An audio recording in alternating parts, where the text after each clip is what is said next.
이재명 더불어민주당 대선 후보가 오늘 오후 이낙연 전 대표와 전격 회동하면서 원팀 대선 행보를 본격화합니다. 이 후보는 내일 경기도지사직을 사퇴하고 본선 레이스에 뛰어들 계획인데요. 네, 한편 국민의힘 경선에선 윤석열 후보의 이른바 개 사과 사진 파장이 계속되고 있습니다. 두 분과 정치권 소식 짚어보겠습니다. 배종호 세한대 교수 그리고 박정하 전 청와대 대변인 나오셨습니다. 어서 오십시오. 네, 어서 오십시오. 안녕하세요. 안녕하십니까. 네, 말씀드린 대로 이재명 후보와 이낙연 전 대표가 오늘 오후 안국동의 한 찻집에서 경선 2주 만에 만난다고 하는데 워낙 경선 과정에서 갈등이 있었다 보니까 원팀이 가능하겠느냐라는 얘기는 나오지만 결국에는 공동선대위원장을 받아들일 것이다라는 관측도 나오는데 어떤 얘기가 좀 오갈 것으로 예상하십니까? 저는 결국 받아들이지 않겠냐 이렇게 보거든요. 왜냐하면 정치는 상식이고 상식이 명분이거든요. 이낙연 후보 입장에서는 여러 가지 불편한 부분이 있었지만 말씀하신 대로 경선 승복한다라는 선언을 이미 했고 그리고 또 지금 14일 만에 회동을 하겠다라고 수락한 것은 결국 본인이 마음을 열었다라고 해석할 수밖에 없는 그런 상황이에요. 따라서 이런 상황에서 계속해서 뒤끝을 남기고 또 할 경우에는 이재명 지사에게 먼저 타격이 분명하겠지만은 이낙연 전 대표에게도 상당한 타격이 될 수밖에 없는 그런 상황이기 때문에 제가 볼 때는 마음을 확실히 열 것으로 보이고 또 그래야 되는 것 아니냐라는 생각이 듭니다. 지금 이제 이재명 지사 입장에서는 굉장히 갈 길이 바쁘지 않습니까? 그동안의 역컨벤션 효과라고 할 정도로 집권당 대통령 후보로 선출이 됐지만은 오히려 지지율이 하락하는 그런 현상. 따라서 이제 오늘 이낙연 전 대표와의 회동을 통해서 동력을 바탕으로 해서 내일 이제 예비 후보 지사직을 사퇴하고 그리고 또 예비 후보 등록하고 그리고 또 문재인 대통령까지 만나지 않습니까? 그렇게 해서 이제 선대를 포괄적으로 다 대화합의 선대를 구성을 해서 현재 지지율 정체 내지는 하락의 상황을 역전시키겠다라는 그런 구상인데 여기에 대해서 정권 재창출 그리고 문재인 정부의 성공을 위해서 이낙연 전 대표도 흔쾌히 협조를 하지 않겠는가 이렇게 생각이 됩니다. 네, 박정하 전 대변인께서는 이 공동선대위원장직 수락에 대해서도 어떻게 생각하시는지 궁금하고요. 한편으로는 경선 끝나고 얼마 안 된 여론조사였습니다만 이낙연 전 후보의 어떤 지지자들이 이 야권 후보를 더 지지하는 경향을 보였단 말이죠. 이 갈등은 좀 봉합이 되겠습니까? 이제 경선 후유증과 관련한 건데요. 일단 오늘은 첫걸음이 시작이 됩니다만 저는 선뜻 이낙연 전 대표가 공동선대위원장이라는 직책을 맡기보다는 측면 지원에 나서겠다라는 원론적 입장을 밝히지 않을까 추측을 합니다. 우선은 일단은 경선 후유증이라는 건 남아 있지만은 대장동이라는 큰 이슈가 우선 하나 남아 있고요. 그다음에 이 대장동 이슈에 대한 이재명 지사의 대응이 좀 전에 말씀 주신 것처럼 지지율에 큰 영향을 미치지 못하고 오히려 역컨벤션 효과를 비치는 등 이런 양상을 보이고 있어요. 그러니까 이런 상황에서 경선 과정에서 있었던 사실은 플랜 B라는 것도 아직 남아 있는 거고 그래서 제가 볼 때는 이낙연 전 대표가 흔쾌히 공동선대위원장을 수락하고 그다음에 캠프가 유기적 화학적으로 결합돼서 가기는 조금 아직은 이른 시기다. 대신에 전체적으로 여권 전체적으로 큰 그림이 뭔가 준비돼서 가동되고 있다는 느낌은 보입니다. 그러니까 경선 후유증 극복하고 그다음에 대장동 관련한 걸 털어내고 극단의 경우는 이재명 후보가 검찰 수사가 미진하다는 여론이 계속될 경우 특검에 대해서도 전격적으로 수용할 수 있는 가능성, 모든 가능성을 열어놓고 이재명 후보의 홀로서기 내지는 후보 만들기에 대한 큰 그림이 그려지고 있다고 봐요. 근데 여기서 저는 세 가지 정도가 정리가 돼야 될 텐데 이재명 후보 쪽에서는 첫째 하나는 지금 우리가 얘기하고 있는 경선 후유증이 원만히 정리가 돼야 될 부분이 있고요. 두 번째는 국민들이 많은 의혹을 갖고 있는 대장동 이슈가 명쾌하게 좀 정리가 돼야 될 거고 마지막은 사실은 지금 후보가 결정된 지 2주 됐습니다만 통상의 경우 이렇게 되면은 후보 중심으로 모든 게 움직이게 되어 있거든요. 아직은 그런 모습을 보이지 않고 있는데 그 전에 후보 시절에 이재명 지사가 보여줬던 그다음에 중도층에서 기대하고 있었던 소위 말하는 이재명 다음을 만들어낼 수 있는 무언가의 폭발적인 계기가 있어야 되는데 그 계기를 찾는 것이 지금의 박스권을 벗어나는 가장 중요한 대목이라고 보여집니다. 그래서 오늘 만남은 있습니다만 이게 첫걸음 시작은 됐지만 외형적으로 보이는 것처럼 화학적, 유기적 결합하기는 조금 이른 시점이고 그다음에 그거보다도 더 큰 숙제를 이재명 후보가 극복해야 지금의 박스권 지지율을 극복해내고 제대로 된 여권 후보로서 올바로 서게 되는 그런 계기가 되지 않을까 이렇게 분석을 좀 해봅니다. 네, 오늘 만남 이후에 이재명 후보 예정대로라면 내일 경기지사직을 사퇴를 하고요. 그리고 이후에 문재인 대통령과 회담이 있습니다. 회동을 하고 선대위 구성까지 이재명 후보 대선 행보에 탄력이 붙을 것으로 보이는데요. 이러한 행보가 이재명 후보 지지율에 어느 정도 영향을 줄 거라고 예상하십니까? 저는 상당히 긍정적인 영향을 미칠 것으로 보입니다. 아까도 제가 말씀드렸지만 통상 컨벤션 효과하면 한 2%에서 3%, 많게는 네. 5%포인트 정도 올라가는 거거든요. 네. 더구나 집권당의 대통령 후보로 선출이 됐지 않습니까? 그럼에도 불구하고 지금 오히려 한 2, 3%포인트 하락하는 그런 역컨벤션 효과가 나타났는데 그 결정적인 원인은 크게 두 가지 아니겠습니까? 하나는 이낙연 경쟁자의 깨끗한 경선 승복의 모습이 이루어지지 않았고 그러다 보니까 지금 14일 만에 회동을 하게 되는 과거에 이제 문재인 대통령과 손학규 후보가 상당히 경선 후유증이 있었지만 6일 만에 회동을 했거든요. 네. 거기에 비하면 상당히 이 진통이 깊은 것이다. 이렇게 볼 수밖에 없고 그러다 보니까 이낙연 후보의 지지자들 가운데 여론조사를 해보니까 대략 한 14% 정도밖에 예. 이재명 지사를 찍지 않겠다. 오히려 찍겠다. 그리고 오히려 40%는 윤석열 후보를 찍겠다라는 이제 그런 여론조사가 나왔는데 이렇게 이제 이낙연, 이재명, 이낙연 두 사람이 흔쾌히 하나 되는 그런 모습을 보여주면은 이낙연 지지자들 중에 상당수가 마음을 돌리지 않겠습니까? 그리고 두 번째로는 역시 이제 호남의 유권자들의 움직임이 굉장히 중요하거든요. 근데 이제 이낙연 후보가 유일하게 과정에서 지역 경선에서 이겼던 것이 이제 광주 전남이거든요. 그러면 이렇게 하나 되는 모습을 보여준다면은 광주 전남을 비롯해서 호남의 지지층도 상당 부분 마음을 열고 이재명 지사 지지에 돌아설 가능성이 있고요.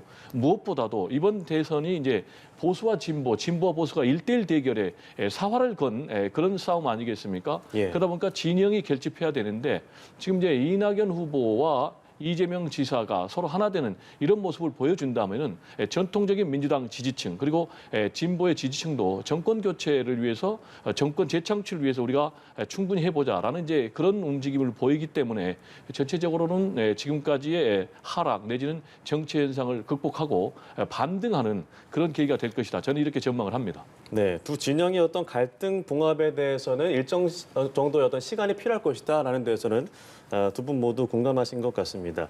자, 이재명 후보로서는 이 지난주 가장 부담이 됐을 이 국정감사를 넘기게 됐습니다. 하지만 이 모든 의혹을 다 털어냈다고 보기는 좀 어려울 것 같은데 앞으로 이 국민의힘 대선 후보가 결정돼서도 계속 따라붙을 공세가 될 테고요. 앞으로 남은 과제 어떻게 보십니까? 저는 반복되는 얘기지만 두 가지가 주요 과제라고 보여집니다. 첫째 하나는 국정감사 기간 중간에 이제 보여줬던 이재명 후보의 모습들, 그러니까 강공 모드였거든요. 기승전 국민의힘 게이트라고 할 수 있을 정도로 경선 과정에서 있었던 그런 강공 모드가 계속됐는데 최근에 나왔던 여론조사에서 보여주는 것처럼 그 전략이 저는 지지층을 결집하는 데는 유효하게 보였을지 모르지만 전체적으로 대장동권에 대해서 이재명 후보와의 연관성에 대해서 의문을 품고 있는 혹여 의혹이 있지 않나라고 생각하고 있는 중도층에는 다가가지 못하는 오히려 역작용을 했다고 보여집니다. 그래서 이 대장동 이슈에 대해서 이재명 지사가 명쾌하게 정리하는 게 첫째 큰 과제.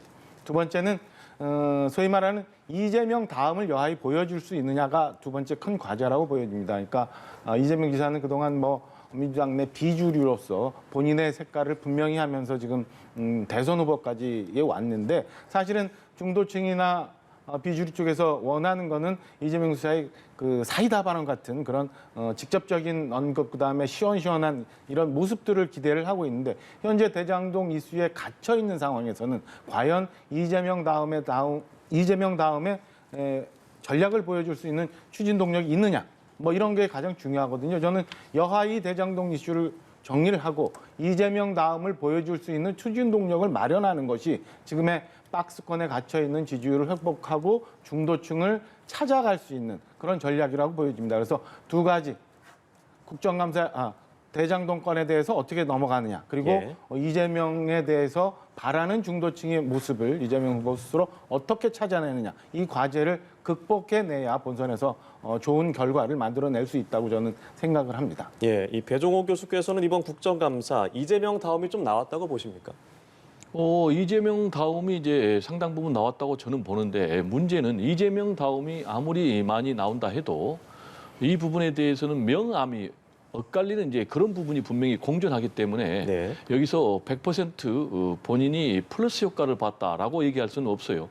이번에 이제 국감에 대한 전반적인 평가를 보면은 이제 야권에서도 나오는 평가가 이재명 지사가 완승을 했다라는 그런 평가를 내리고 있어요. 예. 그런데 여론을 보면은 오히려 굉장히 부정적인 여론 결과가 더 높아졌거든요. 이 얘기는 결국 대장동 사태에 대해서 상당 부분 이재명 지사의 공로, 그러니까 구체적으로 얘기하면 5,500억 원을 공공이익으로 환수한 그런 부분도 있지만 그 과정에서 유동규라는 사람이 구속돼가지고 지금 기소가 된 그런 상황. 그리고 민간 사업자들이 수천억 원의 이익을 봤다는 이런 부분에 대해서 상당히 이제 국민들이 부정적이기 때문에 이 이슈에 대해서 계속해서 끌려다닐 경우에는 본인이 상당 부분 마이너스를 입을 수밖에 없기 때문에 국면 전환을 하는 것이 가장 필요하다.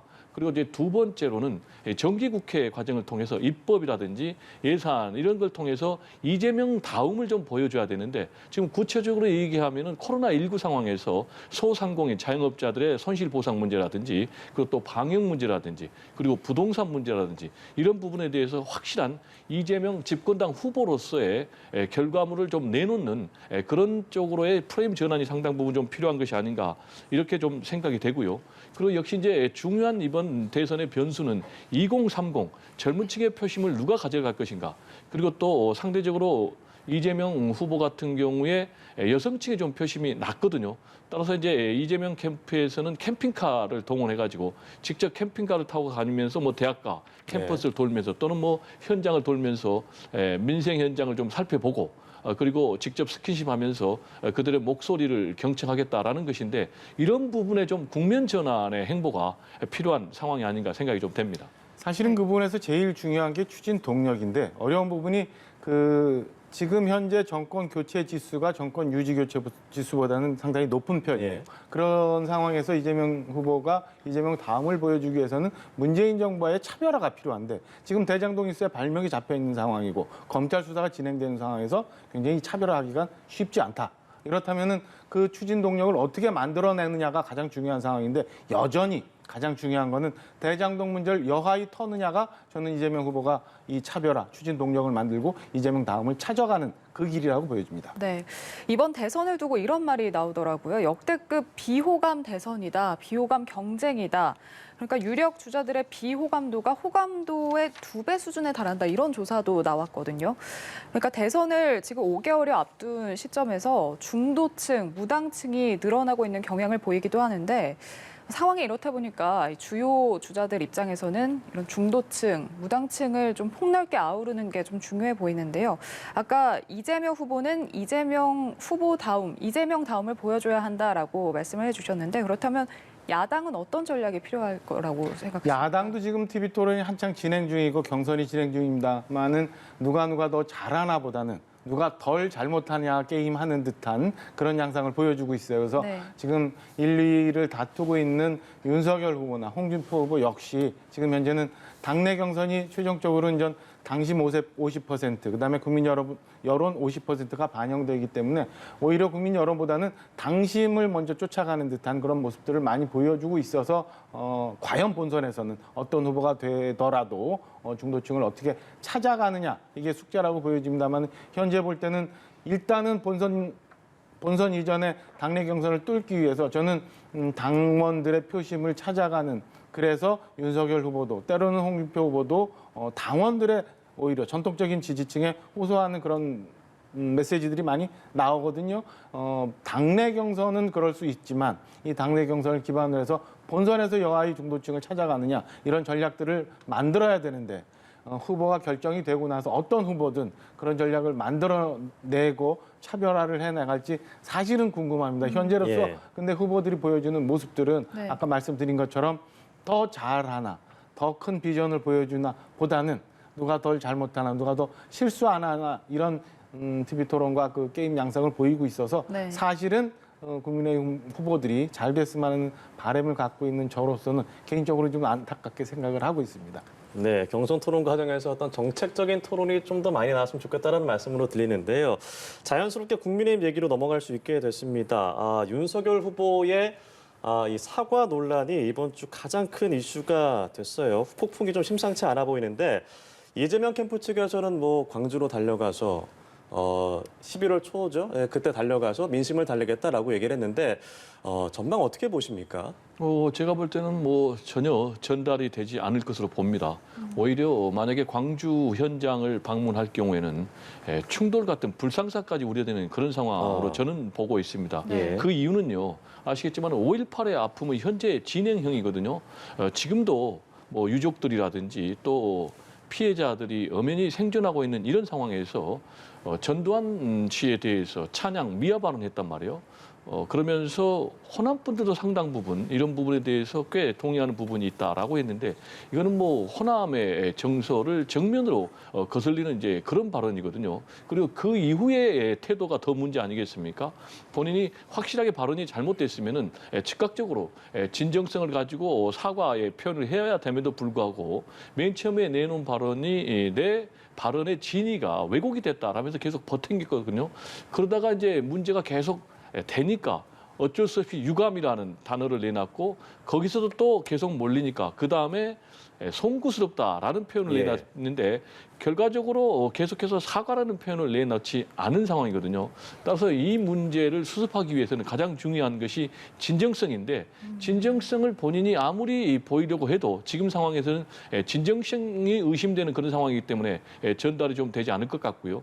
여기에다 이런 상황에서 지금 개 사과 사진까지 지금 문제가 되고 있지 않습니까? 네. 이거는 굉장히 심각한 그런 문제라고 보는데 어떻게 보면은 사과를 요구하고 있는데 본인은 사과를 안 하면서 개에게 사과를 주는 그런 사진을 실어 올렸다는 것은 한마디로 국민을 개에 비유하는 것 아니냐, 국민을 조롱하는 것 아니냐라는 이제 그런 해석이 가능하기 때문에 지금 상황에서 만약에 본인이 이 문제를 극복하기 위해서는 첫째 철저한 반성이 필요하다. 네. 그리고 사과보다는 더 적극적인 사죄의 표현을 쓰면서까지라도 본인의 잘못을 인정하지 않을 경우에는 이 문제가 저는 극복하기 좀 어렵고 지금 얼마 남지 않은 국민의힘 경선에서도 상당히 좋지 않은 영향 그리고 더 나아가서는 본인이 후보가 된다 해도 본선에서도 상당 부분 악재로 계속 꼬리표가 돼서 따라다닐 가능성이 높다 이렇게 전망을 합니다. 네, 물론 이제 사람이 실수를 할 수 있고, 근데 물론 반복되는 게 문제기도 하고, 또 진정성 있는 사과가 가장 중요할 텐데, 국민의 입장에서도 이 책임에 대한 통감은 하는 것 같습니다. 비슷한 공감대를 형성하는 것 같은데, 이준석 대표 또한 이 SNS에 좀 착잡하다라는 심정을 밝히기도 했고요. 국민의힘으로서는 어떻게 좀 돌파를 해야겠습니까? 사실은 국민의힘이 그동안 굉장히 호남에 공을 많이 들였어요. 서진 정책이라고 할 정도로 김종인 비대위원장이 당시에 무릎사과까지도 했고 그다음에 올 초에 이제 광주에서 사고가 났을 때 이준석 대표가 연결실에도 참석을 했고 그다음에 예. 당내에서도 호남 지역구 각기 운동 등 하면서 굉장히 많이 공을 들였습니다마는 이런 일이 생겼습니다. 저는 이 건이 윤석열 후보 자체뿐만 아니라 당에도 굉장히 많은 타격을 주는 건이고 그동안 보여줬던 윤석열 후보의 몇몇의 말 실수하는 성격이 좀 다른 것이라고 봐요. 그래서 당에서도 물론 수습을 하고 안타깝게 생각을 하겠습니다만은 윤석열 후보 측에서 빨리 이 건에 대해서는 수습을 하고 다시는 이런 일이 없도록 좀 하는 게 그렇게 정리가 되는 게 좋다고 생각을 합니다. 건이 두 가지 겹쳐서 일이 더 커지고 있거든요. 첫째 네. 하나는 예. 윤석열 후보가 완전 전두환 대통령 관련해서 말을 잘못한 부분이 있었고 이후에 토리와 함께 사과가 잘못되는 마치 국민들을 조롱하는 듯한 네. 이런 그 엇박자가 나는 얘기들이 있어요. 어제도 윤석열 후보가 울산을 방문하면서 내 불찰이다 잘못됐다고 얘기는 했습니다만 좀 더 진정성 있게 그리고 캠프 내에서도 다시는 이런 엇박자가 나지 않도록 저는 뭐 캠프 구성원들이나 아니면 캠프 운영 방법 등 전반적으로 지금 보름 정도 남았습니다만 더 늦기 전에 그리고 이 상황이 더 진전되기 전에 저는 빨리 정리를 하고 다시는 이런 일이 없도록 하는 게 경선뿐만 아니라 만약에 윤석열 후보가 본선 후보가 된다고 하면 본선에서의 부담감도 덜 수 있는 길이라고 생각을 합니다. 네, 캠프 내 엇박자 이야기를 해주셨는데 이 반려견 사과 사진을 놓고서 이번에 이 촬영 장소를 놓고 또 논란이 불거졌습니다.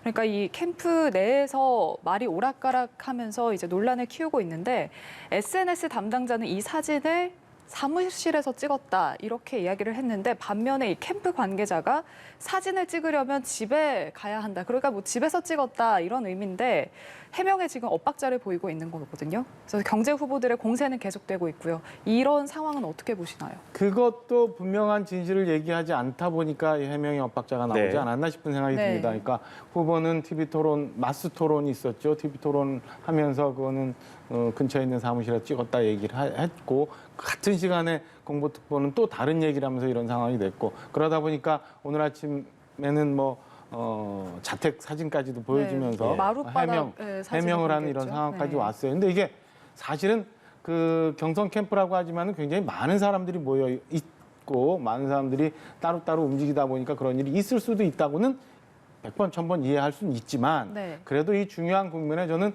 어디선가 캠프가 총체적으로 온전하게 의사소통이 진행되면서 유기적으로 협조가 되면서 움직이지 않는 그런 상황 속에서 나온 일이라고 보여지거든요. 아침에 일찍부터 모여서 정리를 각 파트별로 정리를 할 텐데 윤석열 후보 해명처럼 이 전주에 이미 사과와 관련된 시리즈로 인스타그램을 활용하도록 용인해줬다라고 네. 했는데 지금 전두환 관련해서 문제가 생기고 있으면 그게 정리가 됐어야 되는데 예. 스톱됐어야 되는데 여전히 엇박자 내면서 캠프 내에서 정리가 안 되고 여기 따로 저기 따로 진행되고 있는 부분 해명도 지금 오락가락하는 부분에 대해서는 저는 뭐 정리해야 된다고밖에 현재는 뭐 방법이 없는 것 같아요. 빨리 지금이라도 빨리 수습을 하는 게 옳지 않나라는 생각입니다. 네. 자, 그리고 국민의힘 다른 후보에 대한 또 논란도 있습니다. 지난주 이 원희룡 후보 부인의 이재명 후보 소시오패스 발언이 논란이 됐었는데 어제 원 후보가 출연한 라디오 방송에서 한 패널과 정말 고성이 오가는 설전을 벌였습니다. 먼저 관련 영상 보고 오시겠습니다. 법적 조치하세요. 두 분 모두 책임진다니까. 아, 왜 성질 내세요? 이재명 지사가 직접 아니, 왜 고발하세요. 이렇게 성질 원어원님, 내시냐고요. 제 원어원님. 말하는 거 좀 들으세요, 좀. 자, 그리고 현 변호사님도 잠시만요. 대변 전 아, 대변이라 그랬잖아요. 대리인이십니까? 전 대변이라 그랬잖아요. 안 PD님, 자, 잠시만요. 아니, 제 말을 왜 못하게 막히냐고. 이재명 지사의 입장입니까 그게? 예, 저희가 뭐 전체적인 상황을 다 본 게 아니고 일부분을 봤습니다만 원희룡 후보 입장에서는 부인을 공격했다고 생각해서 화를 낸 것 같기도 한데 사실 일반적으로 원희룡 후보에 대한 이미지를 생각하면 이렇게 화내는 거에 대해서 좀 이해가 어려운 분들이 좀 많을 것 같습니다. 어떤 상황이었나요? 네, 매우 부적절하죠. 첫 번째로는 저런 불상사가 지금까지 대선 역사상 대한민국에서는 없었던 일이고요. 그리고 저런 불상사가 벌어진 장소가 결국 생방송 중에 지금 터진 사건 아니겠습니까? 네. 예. 그럼 이제 생방송 중에 저런 사건이 터졌다는 얘기는 결국 청취자가 국민 아니겠습니까? 국민 앞에서 대선 주자라는 사람이 저렇게 자신의 감정을 통제하지 못하고 성을 낼 수 있겠는가라는 부분. 우리가 집에 어른이 있어도 싸움을 멈추지 않습니까? 근데 국민 앞에서 저렇게 여과 없이 싸움을 계속 이어나가고 자신의 감정을 드러냈다는 것은 대선 주자로서 굉장히 부적절한 행동이다라고 생각이 되고요. 만약에 원희룡 지사 가 저런 상황에서 만약에 대통령이 됐다면은 국가의 중요한 의사 결정을 할 때 그럼 감정을 통제하지 못하고 감정적으로 할 것인가라는 그런 의문을 유권자 국민에게 던져주는 사건이기 때문에 굉장히 본인에게는 마이너스 사건이다라고 예. 생각을 하고요. 그리고 이제 이 사건의 발단이 누구로부터 비롯됐느냐? 저게 이제 상대방의 패널 그러니까 전 대변인 이재명 지사의 현근택 변호사. 씨로부터 네. 된 것이 아니고 사실은 원희룡 후보의 아내가 신경정신과 전문이거든요. 이분이 이재명 집권당 후보를 향해서 소시오패스다. 그리고 엔티소셜이다. 그러니까 반사회적. 그러니까 한마디로 얘기하면은 정신병자라는 얘기예요. 예. 그런 표현을 할 수가 있겠는가. 더구나 본인 같은 경우는 일반 자연인이 아니고 신경정신과 전문이거든요. 따라서 이렇게 얘기를 하면은 그게 굉장히 전문성을 띠기 때문에 지금 이재명 지사 후보 측에서 얘기하는 것처럼 이거는 지금 후보 비방죄 또는 허위사실 유포죄로 선거법 위반에도 해당이 된다라는 그런 문제 제기를 한 거예요. 그럼 여기에 대해서 본인이 논리적으로 얘기를 하면 되는데 저렇게 이제 감정적으로 드러냈기 때문에 아까 얘기하신 대로 그래도 원희룡 후보 하면은 보수에서도 상당히 좀 합리적인 보수의 네. 그런 이미지를 주고 있는데 본인이 평소 쌓아왔던 그런 이미지하고는 너무나 좀 동떨어진 그런 모습이다. 네. 따라서 이 문제와 관련해서 윤석열 후보의 반면 교사를 삼아서 본인이 여기에 대해서 깨끗하게 사과를 하는 것이 오히려 앞으로 나아가는 데 도움이 되지 않을까 이렇게 생각이 좀 됩니다. 예, 박전화 전 대변인께서는 이 원희룡 후보 부인의 이 소시오패스 발언에 대해서 어떻게 생각하시는지 궁금하고 또 어제 있었던 방송 논란에 대해서는 또 어떻게 좀 보셨습니까? 제가 사실은 원희룡 지사님을 모시고 제주도에서 좀 일을 좀 했었어요. 네. 그래서 이게 뭐 캠페인 공식 입장이거나 아니면 그런 건 아니고 제 개인적인 평가인데 저는 배종원 교수님 얘기에 대부분 상당 부분 동의를 합니다. 첫째 하나는 우선은 그래도 이재명 후보는 공당의 대통령 후보로 결정이 된 사람이에요. 네. 그런 분에 대해서 그냥 평범한 사적인 자리가 아니라 그런 공개된 자리에서 직접적인 표현을 한 거는 뭐 적절치 않았다라고 저는 생각을 하고요. 제가 만약에 원희룡 후보라면은 어제 같은 방송에서 저런 식으로 말고 또 다른 방식으로 대응을 했었을 거다. 그래서 그렇게 좀 어른스럽게 그다음에 대통령 후보답게 대응을 했는 게 옳았을 거라고 저는 개인적으로 생각을 합니다. 저게 뭐 캠프 내 전략적으로 어떤 의미를 갖고 어떻게 접근했는지 저는 잘 모르겠습니다만은 만약에 저라면 저렇게 안 했을 거고 그다음에 아까 말씀하신 것처럼 윤석열 후보의 그 사과 논란과 마찬가지로 저는 더 일이 번지기 전에 정리를 빨리 하는 게 말끔하게 하는 게 옳지 않나 저는 개인적으로 그렇게 생각을 합니다. 네, 두 분 모두 좀 적절하게 대응하지 못했다라고 얘기를 해주셨습니다. 한편 제3지대에서 대권 도전을 선언한 김동연 전 경제부총리 오늘 창당 발기인 대회를 엽니다. 이 자리에는 송영길, 이준석 양당 대표와 또 김종인 전 비대위원장 등 여야 정치인들이 두루 참석할 예정인데 향후 대선판에 미칠 영향은 어떻게 보고 계신가요? 상당히 중요하겠죠. 그러니까 여야 지도부가 모두 다 지금 총출동하는 것 아니겠습니까? 네. 아시겠지만은 이번 대선 같은 경우는 보수와 진보, 진보와 보수가 1대1 대결, 진영 대결하니까 51대 49, 2, 3%포인트 차로 승부가 날 거예요. 네. 따라서 제3주자가 독자 깃발을 들 경우 또는 이제 이 독자 깃발을 들지 않고 자신들의 진영에 손을 들어줄 경우 대선 승패를 좌우하기 때문에 여야 모두 이제 공을 들일 수밖에 없고 지금 이제 김동연 전 경제부총리 같은 경우는 심지어 종로 보궐선거에 민주당 후보로 나갈 수도 있다라는 그런 전망까지 나오고 있는데 네. 그건 이제 본인의 선택이니까 알 수는 없지만 그만큼 제3지대로서 여로도 갈 수가 있고 또 야로도 갈 수가 있고 또는 뭐 독자 깃발을 내세울 수도 있다 이렇게 볼 수밖에 없는데 지금 이제 이번 대선을 보면요. 지금 여론조사 사자 대결 가상 구도를 하면 여기에서 김동연 전 경제부총리 빼고 심상정 또 그리고 안철수 두 사람이 끝까지 완주할 경우는 대략 한 7%에서 10%포인트 정도 득표할 것이다. 이렇게 지금 여론조사 결과가 나오고 있거든요. 물론 본선 선거일이 다가올 경우는 진영으로 결집하기 때문에 이분들이 상당 부분 지지율이 떨어질 것으로 봐요. 그러나 이분들의 지지율이 한 2, 3% 내지는 5%까지만 간다고 해도 대선의 승패를 좌우하기 때문에 굉장히 앞으로 과연 진영 간의 대결 플러스 이 제3주자들의 선택과 짝짓기가 대선의 승패를 좌우할 것으로 보이는데 그런 상황에서 이 김동연 경제부총리가 앞으로 완주할 것인지 또는 여권의 손을 들어줄 것인지 이 부분은 상당히 대선의 중요한 변수로 마지막까지 지켜봐야 될 대목이 아닌가 생각이 좀 됩니다. 네, 이번 창당 대회에서 또 이준석 대표, 김종인 전 비대위원장이 만나서 또 따로 만남을 가진다고 합니다. 좀 어떤 조언이 나올 것으로 예상하십니까? 지금 앞서 얘기한 그 비호감 대선과 모든 게 연관돼 있다고 보여집니다. 그러니까 지금 안철수 대표의 출마설, 그다음에 김동연 부총리의 창당, 그리고 이준석, 김종인 위원장의 만남 이런 것들이 저는 비호감 대선과 다 연관이 있다고 보여지는데요.